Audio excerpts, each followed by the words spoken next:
सतत युद्ध सुरू राहिलं. विजापूरच्या बाहेर आणि परिसरामध्ये सतत युद्ध पेटलेलं होतं.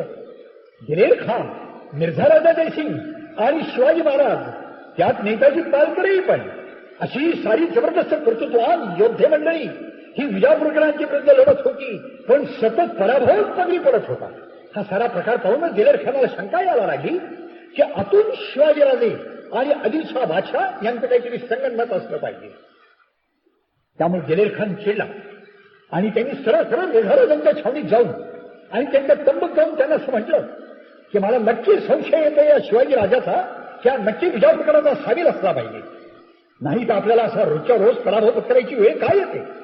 माझ्या मनामध्ये एकच गोष्ट आता आहे, या शिवाजी राजाचा शेक करायचा.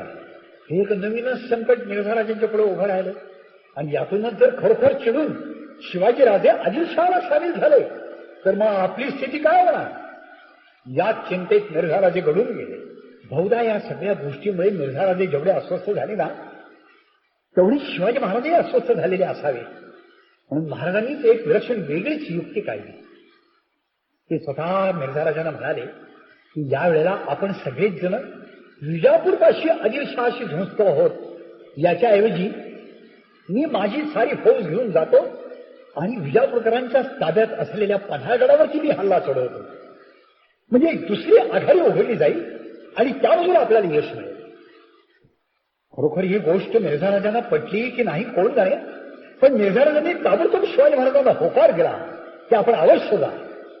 त्याचं खरं कारण असं होतं की दिलेर खाननी शिवाजी महाराजांना ठार मारण्याचा जो डाव टाकलेला होता तो परस्पर यामुळे डावलला जाणार होता.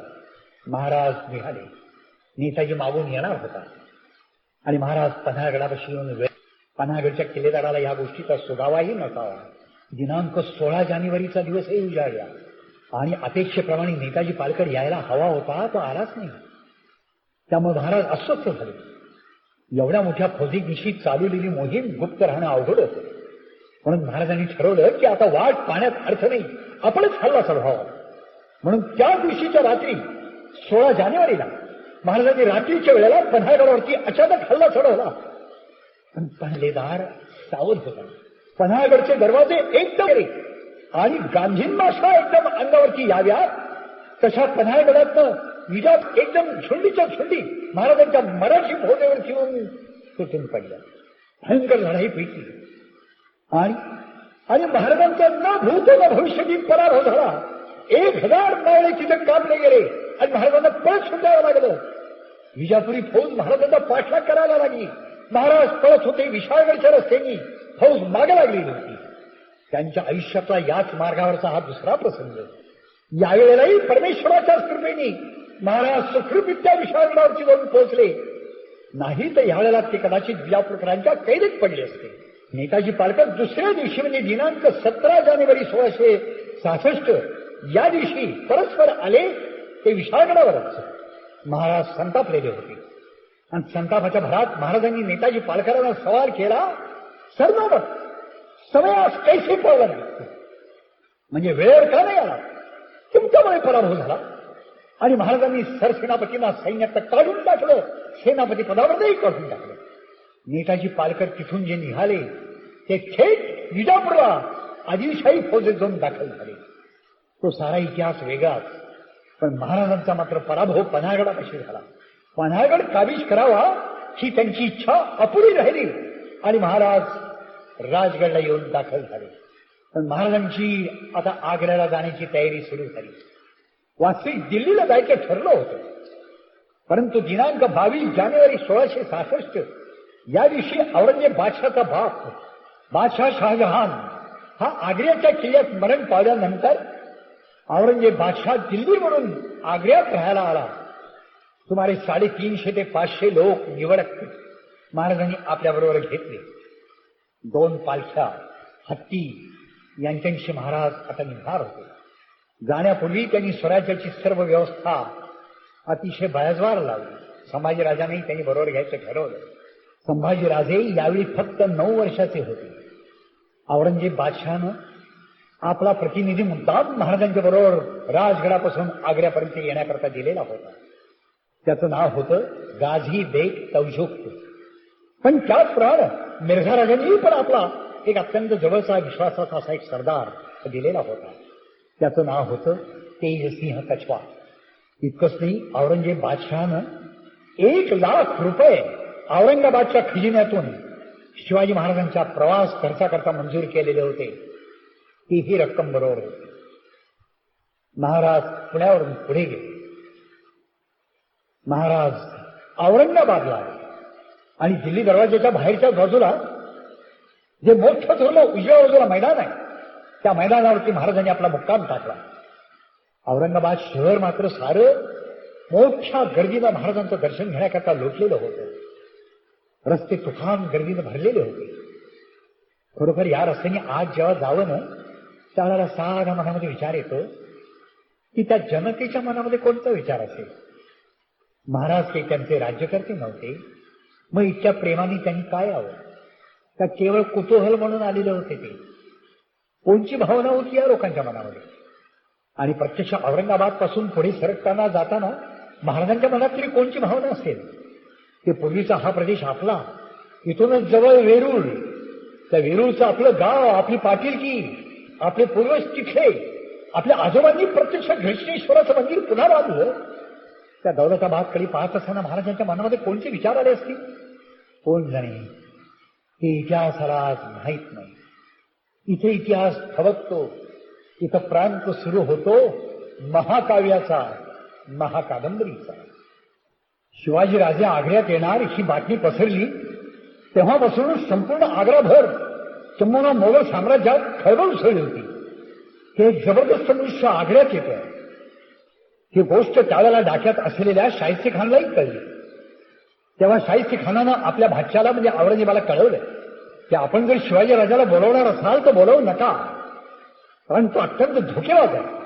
कोणत्या वेळेला काय करील याचं नेम नाही. बरोबरच होतं, कारण शाहिस्ते खाननी त्याचा अनुभवच घेतला होता. अर्थात औरंगजेब असा काही कोणाच्या सल्ला मसलतीने चालणारा असा भोळा भागडा मनुष्य नव्हता. महाराजांनी चमडा ओलांड या भूमीतून जाताना महाराजांना काय वाटलं असेल? कोणत्या यातना वेदना झाल्या असतील? या यमुनेच्या काठावरून ह्या चमडेवरून जाताना महाराजांच्या मनात कोणते विचार आले असतील? ते जबरदस्त जखमी झाले असतील, खोल खोल जखम. याच प्रदेशामध्ये इथे गीता सांगितली, इथं रामायण आणि महाभारताची प्रवचनं झाली. पण नुसतीच प्रवचनं झाली. प्रवचनं करणाऱ्यांनी समोरच्या तांदूळाच्या ढिगाकडे पाहत पाहत प्रवचनं केली आणि ऐकणाऱ्यांनी फक्त कापसाच्या वाटी वळीत वळीत ती प्रवचनं ऐकली, स्वर्गाच्या पलीकडचा मोक्ष मिळवण्याकरता. पण याचं बंद करावं असे एकाही श्लोकांनी एकाही महात्म्याला सांगितलं नाही का? महाराजांच्या मनामध्ये हा विचार निश्चित आला असेल. ते 500 वर्षपर्यंत भूमी पार करतात. आपल्या भूमीपैकी तर हाता एवढा जरी तुकडा शत्रूच्या ताब्यात असेल तर तो तुकडा परत मिळेपर्यंत तो देश हा युद्धमान असतो. तो युद्धमानच असला पाहिजे. दिनांक 12 मे 1666 या दिवशी औरंगजेब बादशाचा 50वा वाढदिवस होता. याच वाढदिवसाच्या दरबाराला सकाळी सुमारे 10 वाजता शिवाजी राजांनी उपस्थित राहावं अशी औरंगजेबाची इच्छा आणि आज्ञाही होती. मिर्झा राजांचा थोरला मुलगा रामसिंग हा आग्र्यात होता. मिर्झा राजांनी रामसिंगला वेळोवेळी पत्र पाठवून कळवलं होतं की बेटा लक्षात ठेव, राजपुताचा शब्द आहे. माझ्या शब्दावरती विश्वास ठेवून शिवाजी राजे आग्र्याला येत आहेत. त्यांच्या केसालाही धक्का लागणार नाही असं तुळशीची पानं हातात घेऊन मी त्यांना वचन दिलं. सारी जबाबदारी बेटा आपल्यावरती आहे. हा रामसिंग मनानं अतिशय मोठा दिलदार पुरुष होता. याच रामसिंहाला औरंगजेबाने बोलावून घेऊन त्याला सांगितलं की शिवाजी राजाची सर्व जबाबदारी तुझ्यावरती आहे. त्यांची राहण्याची उतरण्याची सर्व व्यवस्था, त्यांचं आगत स्वागत हे सर्व तू बघायचंस. हे सारं ठीक आहे, पण प्रत्यक्षात रामसिंग जरी मिर्झा राजांचा मुलगा असला तरी दरबारच्या नात्याने तो कोण होता? तो एक 2,500 सर्वसामान्य 4थ्या दर्जाचा सरदार होता. शिवाजी महाराजांच्या स्वागताकरता 4थ्या दर्जाचा सरदार हाच मुळे शिवाजी महाराजांचा पहिला अपमान होणार होता. शिवाजी महाराज आग्र्याच्या जवळपास येऊन पोहोचलेलेच होते. सुमारे 11 वेळावरती ते आलेले होते. त्यांना रामसिंहांनी कळवलं की अमुक अमुक दिवशी म्हणजेच इंग्लिश तारखेप्रमाणे दिनांक 12 मे या दिवशी सकाळच्या दरबारात बादशांचा 50वा वाढदिवस साजरा होणार आहे. त्या दरबारात आपल्याला उपस्थित राहायचंय हे लक्षात घेऊन कमीत कमी आदल्या दिवशी तरी आपण आग्र्यात यावं. हे पत्र आल्यानंतर महाराजांनी जरा तातडीच केली की रिवाजाप्रमाणे आपण वेळच्या वेळी जाणं हे योग्य आहे आणि म्हणून महाराज जरा घाई लागते. पण आग्र्यात येऊन पोहोचले.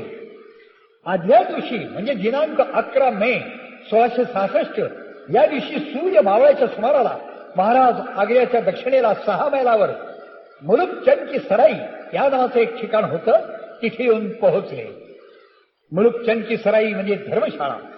मुलुकचंद नावाच्या माणसाची ती धर्मशाळा होती. महाराजांच्या बरोबर असलेले तेजसिंग कछवा आणि गाजीबेग तौजुक यांनी ताबडतोब पुढे आग्रा शहरात जाऊन बादशाहने याची वर्दी दिली. वासी या ठिकाणी औरंगजेबाने आपले अत्यंत वरिष्ठ दर्जाचे अधिकारी महाराजांच्या स्वागताकरता पाठवायला हवे होते. पण प्रत्यक्षतः औरंगजेबाचा कोणीही मनुष्य शिवाजी महाराजांच्या स्वागताकरता मुलुकचंदच्या सराईपेक्षा आलाच नाही. कारण औरंगजेबाने इथे खोडसाळपणा केला. होय, त्याला खोडसाळपणाच म्हटलं पाहिजे, कारण जे केलं ते जाणून बुजून केलं. शिवाजी महाराजांना तुम्ही किती सामान्य दर्जाचे आहात आणि आम्ही तुम्हाला किती सामान्य दर्जाचे मानतो हे जणू दाखवून देण्याकरता महाराजांच्या स्वागताला कोणीच जाणार नाही अशीच व्यवस्था औरंगजेबाने केली. त्यांनी ऐन वेळेला रामसिंगला आणि रामसिंगच्या जोडीला मुखलीस खान या नावाचा दुसरा जो सरदार दिलेला होता त्या दोघांनाही बोलावून घेतलं आणि त्यांनी आग्र्याच्या किल्ल्यातील सलीमगडचा पहारा सांगितला. हे काय प्रकरण आहे? सलीमगडचा पहारा म्हणजे आग्र्याच्या किल्ल्यात प्रत्यक्ष बादशहाचं राहण्याचं जे ठिकाण होतं, जो राजवाडा होता, त्या राजवाड्याला सलीमगड असं म्हणत असत. या सलीमगडच्या राजवाड्यावरती प्रत्यक्ष पहारा करण्याचं काम ज्याला ज्याला सांगितलं जात असे ते काम बादशहाचा हुकूम होईपर्यंत त्यांनी सोडायचं नाही असा सक्त नियम होता. आणि तेच काम नेमकं रामसिंग आणि मुखलीस खान यांना बादशहांनी स्वतः सांगितलं. त्यामुळे रामसिंग जरा घोटाळ्यातच पडला की एका बाजूला शिवाजीराजे आले, त्यांचं स्वागत करायचं आहे आणि दुसऱ्या बाजूला याच वेळेला आपल्याला प्रत्यक्ष सलीमगडची कामगिरी सांगितलेली आहे. आता याचं काय करायचं? रामसिंग आणि मुखलीस खान मुकाट्यानं आपल्या लोकांच्या दिवशी सलीमगडच्या गस्तीवरती उभे राहिले आणि प्रत्यक्ष शिवाजी महाराज ते येऊन पोहोचलेले होते. रामसिंगनी स्वतःचा एक कारकून, त्याचं नाव होतं मुन्शी गिरधरलाल, त्या मुन्शी गिरधरलालला 9 मोहरा त्याच्या हातात दिल्या आणि त्याला पाठवलं आणि त्याला सांगितलं की तू महाराजांना भेट आणि सांग जरा की थोडा व्यवस्थेत घोटाळा झालेला आहे, उद्या आपली सर्व व्यवस्था उत्तम होईल, आज आपण इथंच मुक्काम करायचा आहे. त्याप्रमाणे लाला गिरधरलाल मुन्शी हा महाराजांच्या मुक्कामाच्या जागेवरती जाऊन पोहोचला. महाराज त्या मुलुकचंदच्या सराईपाशी वाटच पाहत होते. तेवढ्यात हा गिरधरलाल मुन्शी तिथे गेला. महाराजांना वाटलं की कोणीतरी पुढे निरोप सांगण्याकरता मुन्शी आलेला असावा. पण प्रत्यक्ष लाला गिरधरलाल हा महाराजांच्या समोर आला. त्याने आपल्या हातातल्या मोहरा महाराजांच्यावरती ओढ आणि महाराजांच्या पायाशी ओतीत मुजरा करीत तो म्हणाला, महाराज साहेब, कसूर माफ असाल. आपल्या स्वागताकरता शाही सरंजाम येतोच आहे, परंतु व्यवस्थेत जरा काही थोडी गडबड झालेली आहे, काही त्रुटी राहिलेली आहे, म्हणून आपल्याला आज इथेच मुक्काम करायचा आहे. उद्या सकाळी आपल्या स्वागताकरता सरंजाम दाखल होईल.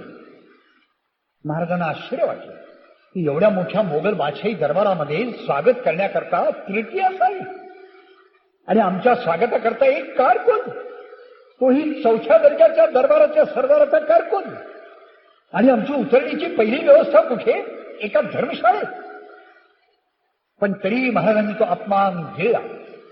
त्या असेलही थोडीशी काही गैरसोय झाली असेल तर ती आपणही समजून घेतली पाहिजे. अशा मोठ्या मनानं महाराजांनी त्या धर्मशाळेत त्या रात्री मुक्काम केला. दुसरा दिवस उजाडला.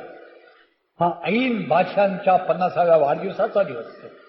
आग्र्याचा लाल किल्ला हा गजबजून गेला होता.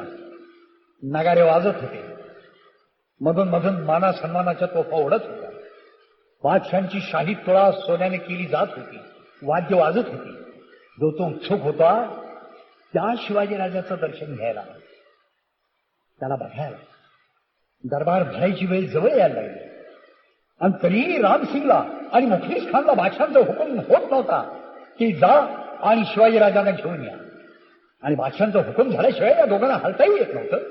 जर हल्ले असते तर तो सर्वात मोठा गुन्हा मानला गेला असता. म्हणून रामसिंगनी त्याची युक्ती केली.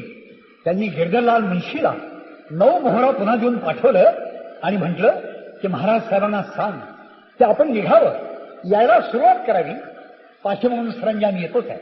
गिरधरलाल मुंशी महाराजांच्या पाशी येऊन पोहोचला. महाराज दरबारला निघण्याच्या तयारीत सज्ज होते. संभाजीराजे बरोबरचे इतर सारे मानकरी, बादशहांच्या करता न्यायचा असलेला नजराणा, हे सारं सुसज्ज होतं. अगदी पुढे आघाडीला एक हत्तीण होती. त्या हत्तीणीवरती भगवा झेंडा लावलेला होता. आणि अशा थाटामाटात महाराज आग्रा शहरात आणि नंतर किल्ल्यात प्रवेश करणार होते. ते वाट पाहत होते आपल्याला न्यायला येणाऱ्या सरंजामाची. परंतु पुन्हा आला तो गिरधरलाल कारकूनच. महाराज पुन्हा चपापले, चकित झाले. ते आता पुन्हा हा कारकूनच का? कारकुनांनी पुढे येऊन महाराजांना पुन्हा मुजरा केला, आपला सत्कार महाराजांच्या पुढे अर्पण केला आणि म्हणाला, महाराज क्षमा असावी, आपल्या स्वागताच्या व्यवस्थेत जरा काही थोडी त्रुटी निर्माण झाली आहे. मागून सरंजाम निघतोच आहे, पण ऐन दरबारला जायला उशीर होऊ नये म्हणून मी आपल्याला न्यायला आलेलो आहे. आपण चलावं. महाराजांनी याही वेळेला जरा धक्काच बसला की आजही पुन्हा कारकूनच. पण तरी महाराज निघाले. आपल्या सर्व लोकांच्या निशी महाराजांची ही एक प्रकारे छोटी स्वारीच आग्रा शहरामध्ये प्रवेश करीत होती. पण इथे एक घोटाळा झाला. आग्रा शहरात जाण्याकरता 2 रस्ते होते. ते या धर्मशाळेपासून निघणारे होते. त्यात एका रस्त्याने लाला गिरधरलाल मुंशी हा शिवाजी महाराजांना घेऊन आग्रा शहराकडे जायला निघाला. तोच रस्ता पुढे किल्ल्याकडे जात होता. ऐन दरबार सुरू होण्याची वेळ जवळ आली. बादशहाच्या नावाच्या ललकाऱ्या सुरू झाल्या. अबुल मुझफ्फर मुईउद्दीन मोहम्मद, औरंगजेब बादशाह है गाझी, या ललकाऱ्यांचा घोष सुरू झाला. नगारे वाजू लागले. आणि तरी औरंगजेबाने अजून रामसिंगला आणि मुखलिस खानला हुकूम दिलेला नव्हता. फक्त रामसिंगला एवढं समाधान वाटत होतं की ऐन दरबारामध्ये महाराजांना फारसा उशीर होणार नाही, कारण कारकून पुढे गेलेला असल्यामुळे तो महाराजांना घेऊन येईलच. तोपर्यंत बादशाह आपल्याला नक्की हुकूम देतील आणि मग आपणही स्वागताला जाऊ. पण मनाच्या मनात तो नक्की खजील झाला होता की एवढ्या मोठ्या माणसाला आपण दक्षिणेत बोलावलं आणि त्याची काय ही आबाळ चालवली. बादशाह दरबारामध्ये प्रवेशला.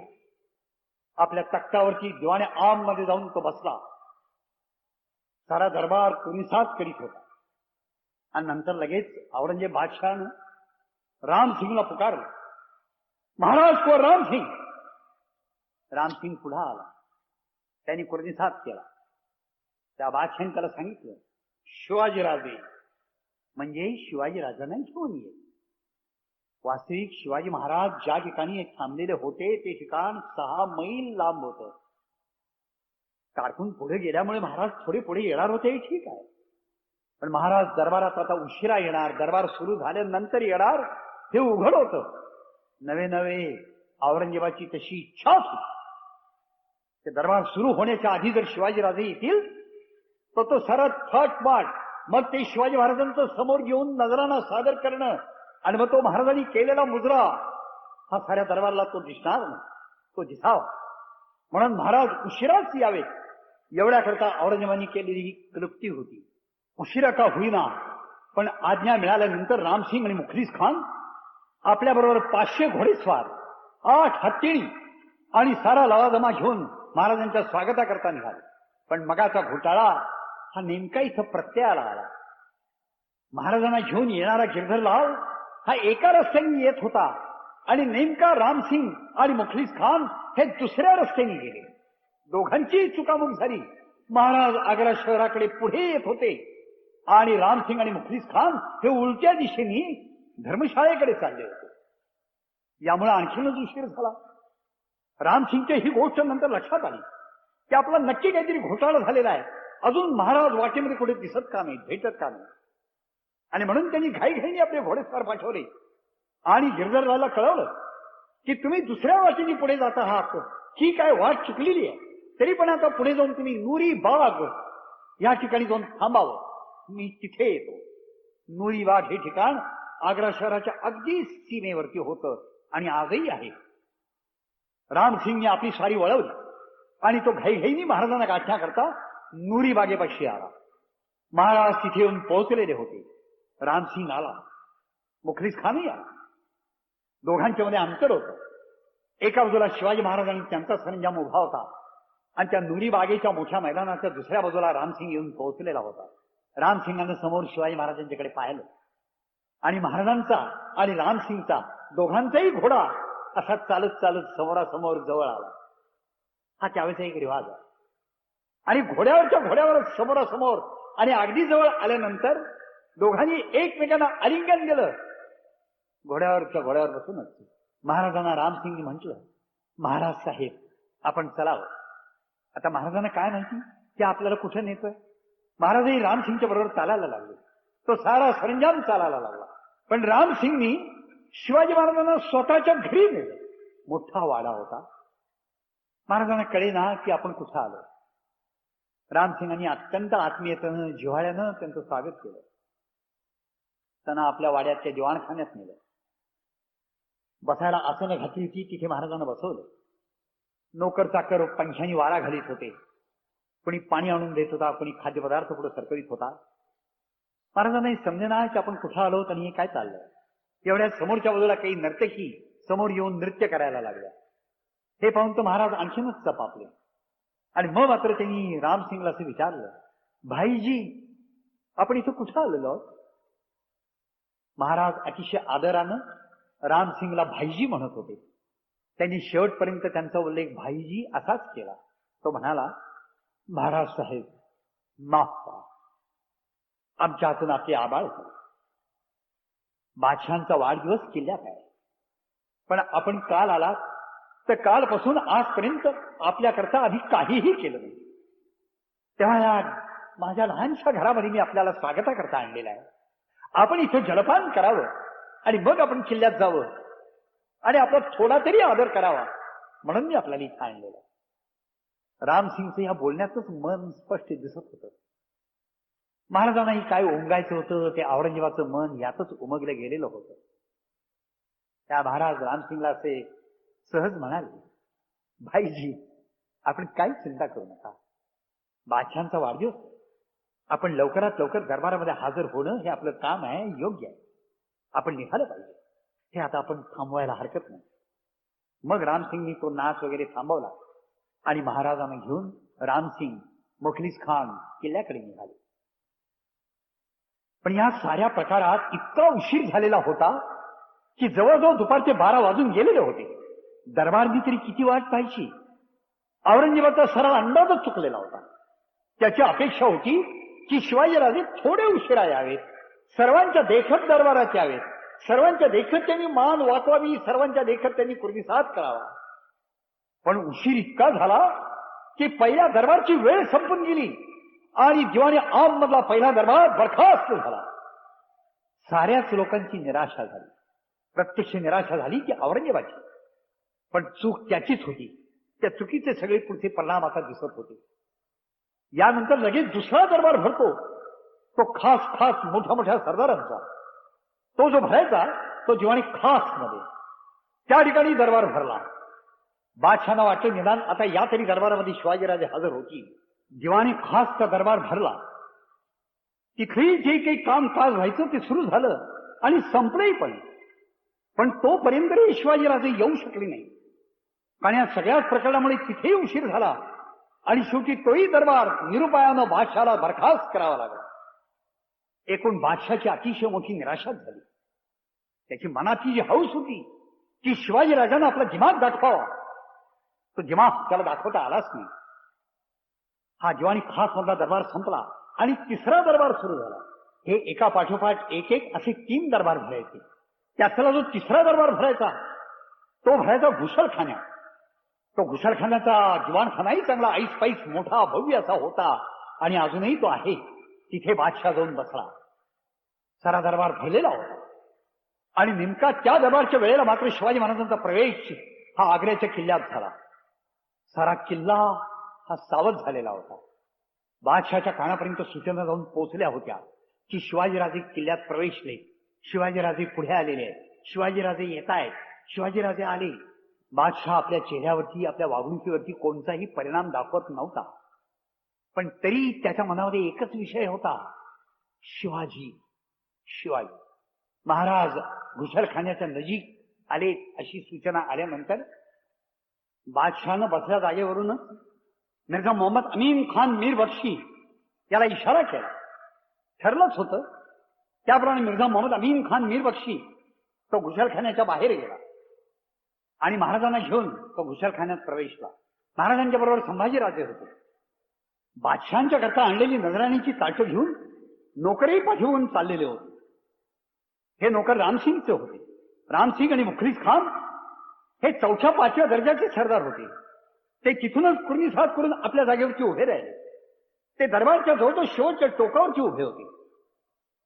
महाराज आणि संभाजीराजे मिर्झा मोहम्मद अमीन खान मीर बक्षीच्या बरोबर औरंगजेबाच्या समोर येऊन दाखल झाले आणि महाराजांनी आपल्या बरोबर आणलेली नजराणीची ताटं ही बादशाला सादर केली आणि 3 वेळेला बादशाला झुकून त्यांनी मुजरा केला.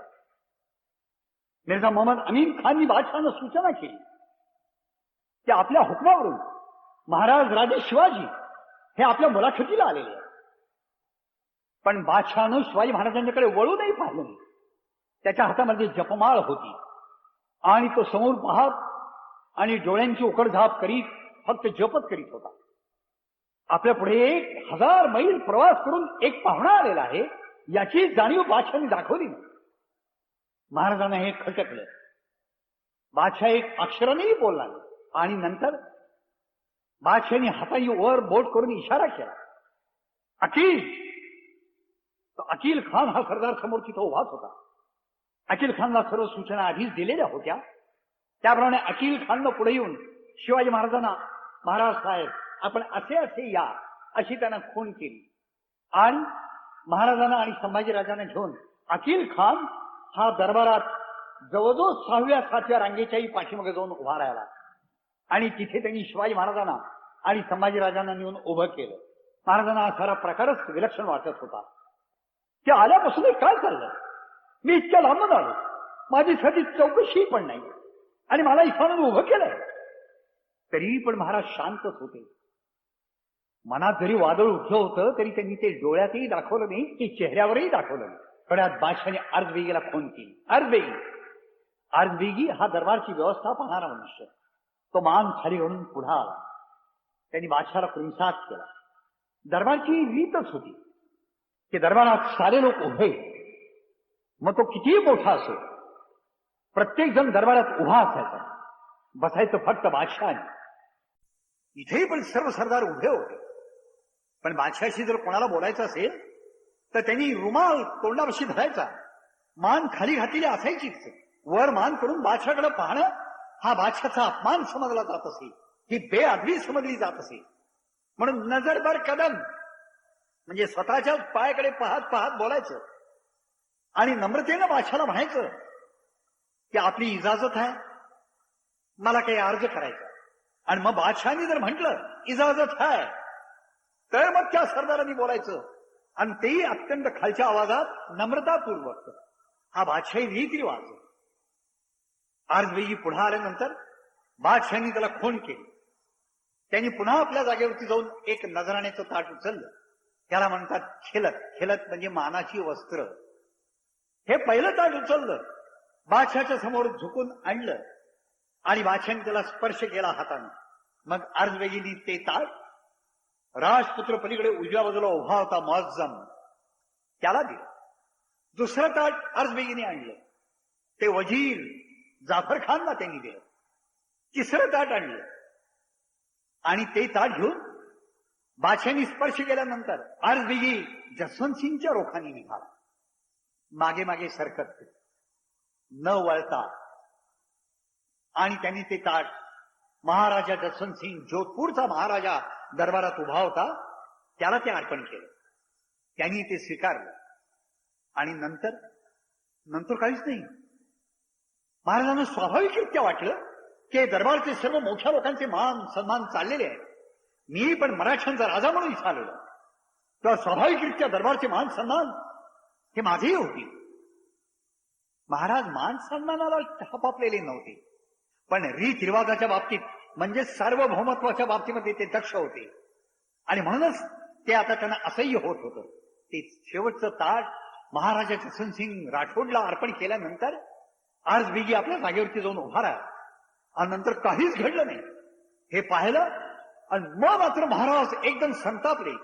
ज्या दरबारामध्ये मान वर करायची कोणाची हिंमत होत नसे, ज्या दरबारामध्ये मान वर करून पाहणं हे बेअदबीचं समजलं जात असे, शाही गुन्हा समजला जात असे, त्या दरबारामध्ये महाराज एकदम मोठ्याने तोफ उडावी तसे कडाळले आणि त्यांनी रामसिंगला हाक मारली.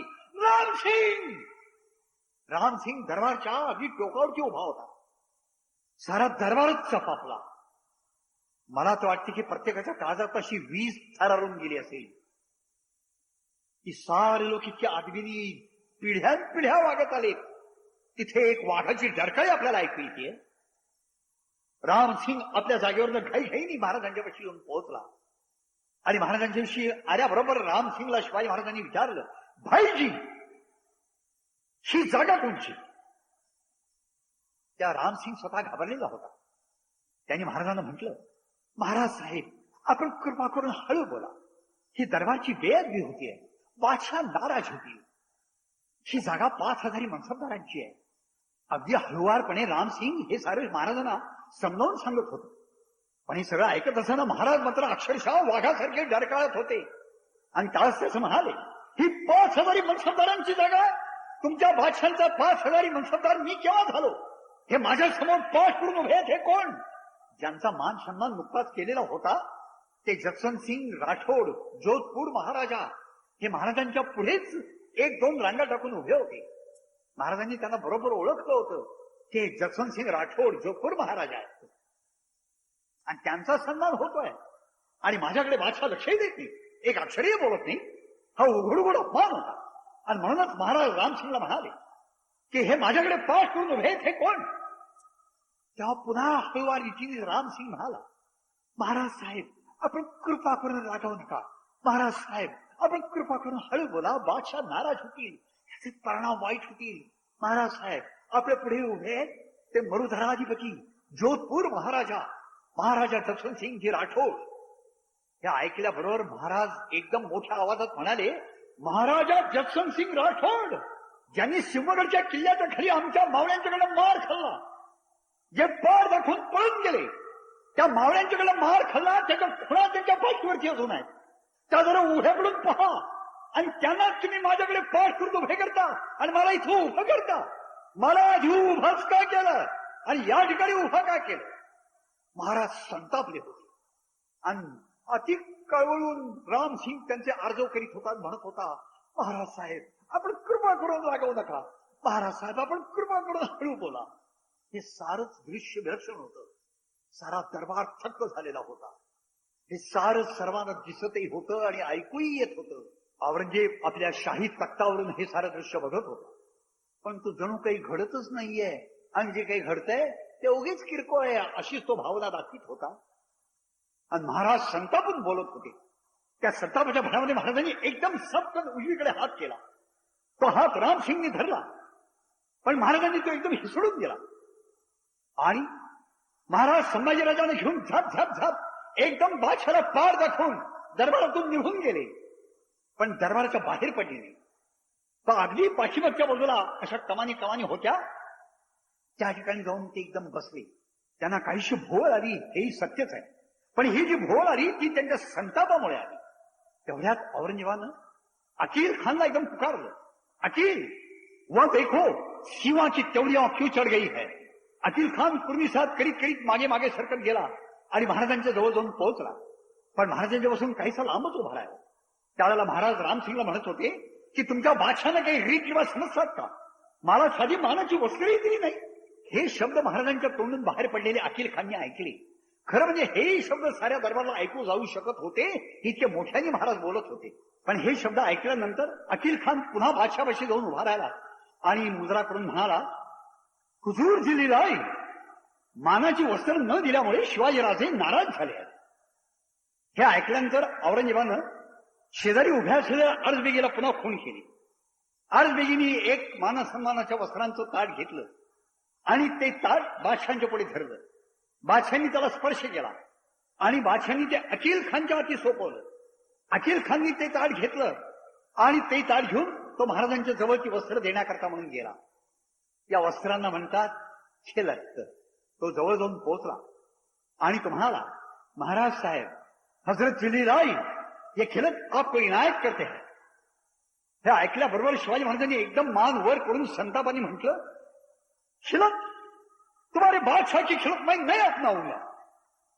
हे ऐकल्याबरोबरच तो अकील खान झट झट झट झट पुन्हा बादशाहाच्या पाशी येऊन पोहोचला आणि बादशाहानं म्हणाला की ते शिवाजी राजे एखाद्या रानटी जनावराप्रमाणे संतापले आहेत. हे बादशाहाने ऐकलं. सारा दरबार तर आपसात चळू चळू करीतच होता. पण बादशाहाने एकदम रामसिंगला हाक मारली. त्या रामसिंग पुन्हा पोलीस हात करीत जवळ आला. त्या बादशाहाने रामसिंगला म्हटलं, रामसिंग, शिवाजी राजांना शुद्धीवर आणण्याकरता गुलाब पाणी शिंपडा आणि त्यांच्या मुक्कामावरती त्यांना घेऊन जा. आमचा हुकूम होईल त्याच वेळी त्यांना दरबारला पुन्हा घेऊन या. खरोखर यावेळेला रामसिंगला त्यातल्या त्यात बरंच वाटलं असेल की सुटलो एकदाचा. इतक्या या भयंकर जंजाळात तो सापडलेला होता. रामसिंग तिथून महाराजांच्या पाशी आला आणि महाराजांना आणि संभाजीराजांना त्यांनी बरोबर घेतलं आणि म्हटलं, महाराज साहेब चलिये. आणि महाराजांना घेऊन तो दरबारच्या बाहेर पडला. दरबार संपला. दरबारातील सारे सरदार लोक आपसामध्ये विलक्षण चर्चा करीत होते की काय हा शिवाजी राजाचा उद्धटपणा. इतक्या बेअदबीने दरबारात वागायचं असतं. एखादा वाघ गरजावा किंवा ज्वालामुखीचा उद्रेक व्हावा तसं ते शिवाजी राजाचं वर्तन या साऱ्या सरदारांना वाटत होतं. महाराज संभाजीराजांसह रामसिंहाच्या बरोबर मुक्कामावरती रवाना झाले आणि औरंगजेबही सलीमगडच्या आपल्या मुक्कामी रवाना झाला. औरंगजेबही या साऱ्या प्रकारावरती संतापलेला होता, पण तो अतिशय संयमानं त्याने आपला संताप दाबून ठेवला होता. त्याच्या मागोमाग चाललेले दरबारी सरदार अतिशय नम्रतेनं आदबीनं पण बादशाचा राग जणू फुलवीतच होते. म्हणत होते की तो शिवाजी एखाद्या रानटी जनावराप्रमाणे भर दरबारात वागला आणि हुजूरने हे सारं सहन केलं, केवढी आश्चर्याची गोष्ट आहे. आपण त्याला कत्ल करा. औरंगजेब आपली कोणतीही शाब्दिक प्रतिक्रिया व्यक्त करीत नव्हता. तो फक्त हा हा एवढंच म्हणत होता. बादशाह आपल्या महालामध्ये प्रवेशला आणि बाकीच्या सर्व सरदारांना त्यांनी परत जाण्याचा निरोप दिला. सर्व सरदार निघून गेले, पण भयंकर संतापले होते आणखीन दोघं जण. एक होता जाफर खान वजीर आणि दुसरा होता जसवंत सिंग राठोड. कारण या जाफर खान वजीराच्या मुलाचा शिवाजी महाराजांनी पेणच्या जवळ मीरा डोंगरावरती तुफान पराभव केला होता. या मुलाचं नाव होतं नामदार खान. आणि या जसवंत सिंगानं तर 1663 साली कोंढाणा किल्ल्याच्या खाली जबरदस्त मार खाल्ला होता मावळ्यांच्याकडून. आणि ऐन आग्र्याच्या किल्ल्याच्या दरबारात प्रत्यक्ष शिवाजी महाराजांच्या शब्दाचे फटकारे खाल्ले होते या जसवंत सिंगानं. औरंगजेबाच्या मनात संतापाचं तेल उकळत होतं, पण तो शांत होता. महाराज रामसिंगच्या बरोबर मुक्कामावरती गेले. तिथे जाईपर्यंत कोणी कोणाशी काही बोललं नाही. पण मुक्कामावरती पोहोचल्यानंतर रामसिंगने मात्र शिवाजी महाराजांना म्हटलं, महाराज आपण इतकं रागवायला नको. हे ऐकल्याबरोबर महाराज रामसिंगला म्हणाले, भाईजी यह कौन बादशाह, यह बादशाह को दुनियादारी भी समजती नहीं. हा जबाब ऐकून रामसिंग सरदच झाला. आपल्या मुलखातून 500 कोस दूर औरंगजेबाच्या घरात येऊन हा माणूस सरळ सरळ सांगतोय की तुमच्या बादशाला साधा व्यवहारही समजत नाही. महाराजांचा मुक्काम रामसिंगच्या हवेलीच्या समोर असलेल्या विशाल मैदानावरती होता. आग्रा शहराचा मुख्य कोतवाल होता सिदी फौलाद खान. त्या सिदी फौलाद खानची नजर महाराजांच्यावरती होती. महाराज प्रत्यक्ष कैदेत नव्हते, पण अप्रत्यक्षरित्या मात्र त्यांच्यावरती जी नजर होती तीच अवघड होती. एक वेळ तुरुंगात पडल्यानंतर तुरुंग फोडूनही जाणं शक्य असतं, पण हजारो लोकांचा अप्रत्यक्षरित्या जर नजर पहारा असेल तर त्यांच्या नजरेतनं मात्र सुटणं अशक्य असतं. विशेष म्हणजे औरंगजेबाची बहीण जहांआरा बेगम ही महाराजांच्यावर अतिशय संतापली होती. ही एवढी चिडायचं काय कारण? कारण सुरत शहराचा शिवाजी महाराजांनी पूर्ण नाश करून टाकल्यामुळं सुरत शहराचं जे उत्पन्न तिला मिळत होतं ते पूर्णपणे बंद झालेलं होतं. आणि अशा स्थितीतच दिनांक 16 मे 1666 हा दिवस उजाडला. या दिवशी एक विलक्षण घटना घडली. अनेक सरदार बादशाला भेटायला आले आणि या सगळ्यांनी नेहमीप्रमाणेच बादशापाशी हट्ट धरला, आग्रह धरला की या शिवाजी राजाला ठार मारा. स्वतःचं मत कधीही स्पष्ट बोलून न दाखवणारा हा बादशाह यावेळी कसा काय एकदम अस्वस्थ झाला कोण जाणे. आणि त्यांनी आपलं स्पष्ट मत ह्या लोकांना सांगितलं की होय, मी या शिवाजी राजाला ठार मारणार. आणि हे ठार मारण्याचं काम आग्रा किल्ल्याचा किल्लेदार सुजात खान उर्फ रातनदास खान याच्यावरती सोपवायचं ठरवलं. याकरता बादशाहनं रातनदास खानच्या नावाचं फरमान तयार करण्याची आज्ञाही पण लगेच सोडली. शाही फरमान तयार करणं हा काही तासांचा उद्योग असायचा. पण या मधल्या काळात एक विलक्षणच गोष्ट घडली.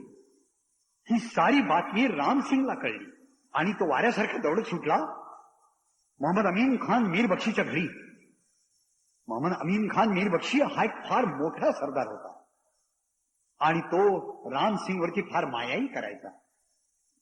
रामसिंगनं जाऊन मोहम्मद अमीन खानला अशी विनंती केली, आपण माझ्या वतीनं बादशाहनं विनंती कराल का, एवढा माझा विनंती अर्ज बादशाहांच्याविषयी रुजू कराल का, की आपण जर शिवाजी राजांना ठार मारणार असाल तर प्रथम रामसिंगला ठार मारा.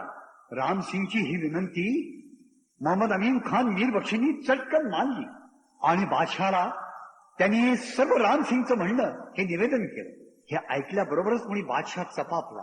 इथेच बादशाहाला असं स्पष्ट कळून चुकलं की याचा अर्थ असाही होऊ शकतो, जोपर्यंत रामसिंग जिवंत आहे तोपर्यंत तुम्हाला शिवाजी राजाच्या अंगाला हात लावता येणार नाही. आणि मग मिर्झा राजासारखा मातबर सरदार आणि त्याचा मुलगा रामसिंग यांना जर आपण आता इथं दुखवलं तर न जाणो सारे राजपूतही खवळतील, नको ते प्रकरणी यातून निर्माण होईल. आणि म्हणून बादशाहनं अतिशय धूर्तपणानं शिवाजीराजाला ठार मारण्याचा हुकूम मागे घ्यायचं ठरवलं. पण मोहम्मद अमीन खानच्या मार्फत रामसिंगला असा निरोप पाठवला की शिवाजीराजा आमच्या परवानगीशिवाय आग्रा शहरात जाणार नाही किंवा कुठेही घातपाती कृत्य करणार नाही. त्याला रामसिंग स्वतः जामीन राहायला तयार आहे का. आणि रामसिंगच्या पुढे नवीनच एक प्रश्न निर्माण झाला. रामसिंगचा पेच महाराजांच्या लक्षात आला. महाराज गंभीर झाले आणि रामसिंगचाच हात हातात घेऊन महाराज रामसिंगच्या हवेलीत गेले. तिथं देवघर होतं. देवापुढे बसून महाराजांनी अतिशय सावधपणानं रामसिंगकडे पाहत पाहत बेल आणि फुलं हातात घेतली आणि देवावरती वाहत वाहत महाराज रामसिंगला म्हणाले, भाईजी तुम्ही बेलाशक जमानत पत्र लिहून द्या. जोपर्यंत हे जमानत पत्र अस्तित्वात आहे तोपर्यंत तुम्हाला त्रास होईल, हे कृत्य मी करणार नाही. बादशाहांनी जमानत पत्र पाहिलं. त्याला खात्रीच होती की ही जामीनकी रामसिंग स्वीकारणार. पण बादशाहाच्या डोक्यात दुसराही डाव सुरू झालेला होता. शिवाजी महाराजांना ठार मारण्याची त्यांनी एक वेगळीच युक्ती काढलेली होती. तो याच वेळी रामसिंगलाच म्हणाला, रामसिंग लवकरात लवकर शिवाजीराजांना आणि संभाजीराजांना घेऊन काबूल कंदाहारच्या स्वारीवरती निघण्याची तयारी करा. हा हुकूम झाल्याबरोबर रामसिंग म्हणाला, हजरत दिल्ली जुमानी आपके हुक्म की तामील जल्द जल्द की जाएगी. आणि रामसिंग दरबारातून बाहेर पडला आणि तेवढ्यात त्याला पाठीमागून शब्द ऐकू आले, महाराज कुंवरजी. पाहतो तो तिथं उभा होता आग्रा किल्ल्याचा तो क्रूर किल्लेदार रातनदास खान. हा रातनदास खान रामसिंगला म्हणत होता, महाराज कुंवरजी आपके साथ मैं भी आने वाला हूं. म्हणजे याचा अर्थ असा होता, वाटेमध्ये कुठेतरी हा रातनदास खान हा शिवाजी महाराजांची, संभाजीराजांची आणि कदाचित रामसिंगची कत्तल करून टाकला. तो हा क्रूर आणि कपटी मनुष्य आपल्याबरोबर येणार आहे हे रामसिंगला कळल्याबरोबरच पुढचा सारा डाव रामसिंगच्या लक्षात आला. पण बोलताही येणार. तो अत्यंत अस्वस्थ मनस्थितीमध्ये घरी आला आणि महाराजांना भेटला आणि महाराजांना म्हणाला, महाराज बादशाहांचा असा एक डाव आहे. महाराजही तेवढेच अस्वस्थ झाले. शिवाजी महाराजांना ठार मारण्याचा हा नवा डाव महाराजांना कळल्यानंतर जे कोणी सरदार लोक महाराजांना भेटायला आले त्यांच्यापाशी बोलताना महाराज अतिशय कडक शब्दात असं म्हणाले की या बादशाहांना मला ठार मारण्याचीच इच्छा आहे. आजपर्यंत दगाबाजीशिवाय बादशाहांनी दुसरं काही केलंय का. हे महाराजांचं सारं बोलणं जसं बादशाहाला समजत होतं तसंच आग्रा शहरातही सर्वत्र पसरलं. आणि यामुळेच बादशाह स्वतः अस्वस्थ झाला की यातनंही काही नवीन बंड उभं राहील की काय. आणि म्हणून महाराजांना काबूल कंदाहारवरती पाठवण्याची आणि रातनदास खानच्या मार्फत मारून टाकण्याची कल्पना बादशाहने अलगद मागे घेतली. आणि बादशाहने अचानक हुकूम सोडला सिदी फौलाद खानला की ताबडतोब शिवाजी राजाच्या छावणीला करारात टाका. तुम्ही स्वतः सक्त पहारे ठेवा आणि शिवाजी राजांना नजरकैद करा. आणि खरोखरच प्रत्यक्ष जवळजवळ 2,500 सैन्याच्या निशी दिनांक 25 मे 1666 या दिवशी सिदी फौलाद खान अचानक शिवाजी महाराजांच्या छावणीवरती जणू काही चाल करूनच आला. महाराज कैदेत पडले आणि एकेका दिवसानं महाराजांची कैद कडक होत गेली आणि महाराजांचा विवेक आता काम करू लागला. यातनं तर सुटायचंच, पण कसं सुटायचं, कोणत्या पद्धतीने सुटायचं, याचा एक एक विचार महाराजांच्या डोक्यात येऊ लागला. आणि महाराजांनी बादशाहाला एक दिवस पत्र पाठवलं की आता मी इथेच राहणार आहे. आता मी केवळ परमेश्वराची आराधना करण्यातच माझं आयुष्य पुढचं व्यतीत करण्याची इच्छा करतो. आपण मला त्याला परवानगी द्यावी. बादशाही तेवढाच धूर्त. आणि म्हणून शिवाजी महाराजांनी त्यांनी कळवलं की आपली परमेश्वराची आराधना करण्याची इच्छा आम्हाला समजली. हीच इच्छा असेल तर आपल्याकरता मी एक फार चांगली जागा निवडली आहे. अलाहाबादचा किल्ला. अलाहाबादचा किल्ला म्हणजे केवळ यमपुरी. छळून छळून कैद्यांना ठार मारण्याची ती जागा. महाराज या बादशाच्या उत्तरावरती काहीच बोलले नाही. महाराज एका अर्थानं 2 प्रकारे कैद देत होते. एक कैद होती प्रत्यक्ष औरंगजेबाची आणि दुसरी कैद होती रामसिंगची. म्हणून एका बाजूने रामसिंगलाही वाचवायचं आणि आपणही निष्ठायचं याचा विचार महाराज करीत होते. आणि ते फक्त म्हणत होते, भाईजी एवढं जमानत पत्र रद्द करून घ्या, माझ्याकरता एवढं कराच. अखेर रामसिंगने ते मान्य केलं आणि त्यानं औरंगजेब बादशाला प्रत्यक्ष विनंती करायला सुरुवात केली की आता माझ्यावर जबाबदारी काहीही नको. बादशालाही असं वाटलं की हे जमानत पत्र रद्द करायला काही हरकत नाही. कारण औरंगजेब बादशाच्या डोक्यात एक भयंकर डाव दुसरा चालूच होता ना. त्यांनी असं ठरवलं होतं की शिवाजी राजाला तर ठार मारायचंच. आणि म्हणून त्यानं फिदाई हुसेन खानला बोलावून घेतलं. हा फिदाई हुसेन खान कोण? हा आग्रा सुभ्याचा सुभेदार. त्या फिदाई हुसेन खानच्या एका इमारतीचं बांधकाम आग्रा शहरात चाललेलं होतं. हे बादशाला माहिती होतं. बादशाच्या मनात कल्पना ही होती की हे बांधकाम पूर्ण झालं की मग शिवाजी राजाची आणि संभाजी राजाची रवानगी या इमारतीत करायची. एका चांगल्या इमारतीत त्याला ठेवल्याचं पुण्यही आपल्याला लाभेल आणि बिनबोभाट त्या इमारतीमध्ये त्याचा मुर्दाही पाडायचा. त्या फक्त औरंगजेबालाच माहिती होतं. पण आपण कसं सुटायचं याचाही डाव महाराज रचितच होते आणि तो डाव फक्त महाराजांनाच माहिती होता. त्यांच्याबरोबर जे त्यांचे सहकारी सैनिक आणि सरदार होते यांच्यापैकी आवश्यक तेवढेच म्हणजे सुमारे 50 लोक ठेवून घ्यायचे आणि बाकीचे लोक दक्षिणेकडे रवाना करायचे. एवढ्याकरता महाराजांनी पहिला अर्ज बादशांच्याकडे रवाना केला. बादशाला बरंच वाटलं आणि बादशांनी त्याला मंजुरी दिली.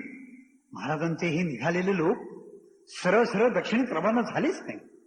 वेषांतर करून पुढच्या कामगिरी करता ते आग्र्यात वावरत राहिले.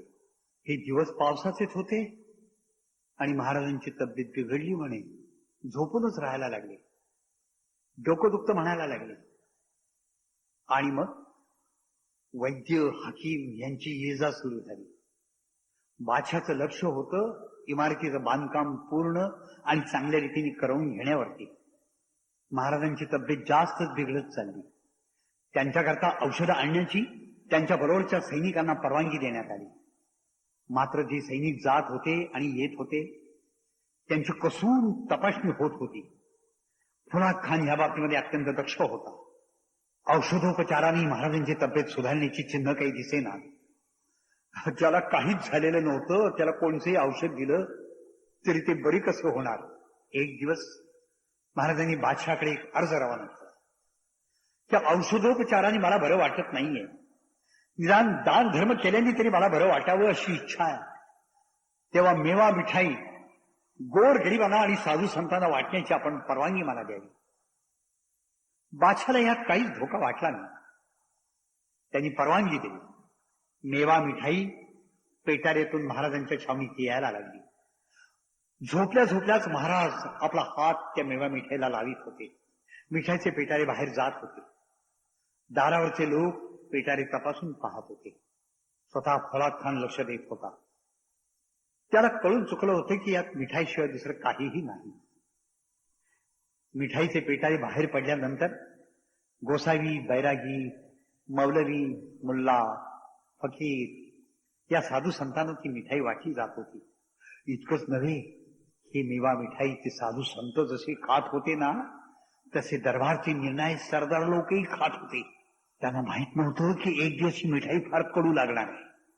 महाराजांची डावी पापणी सुद्धा लवत नव्हती, पण तरी औषध जात येत होती.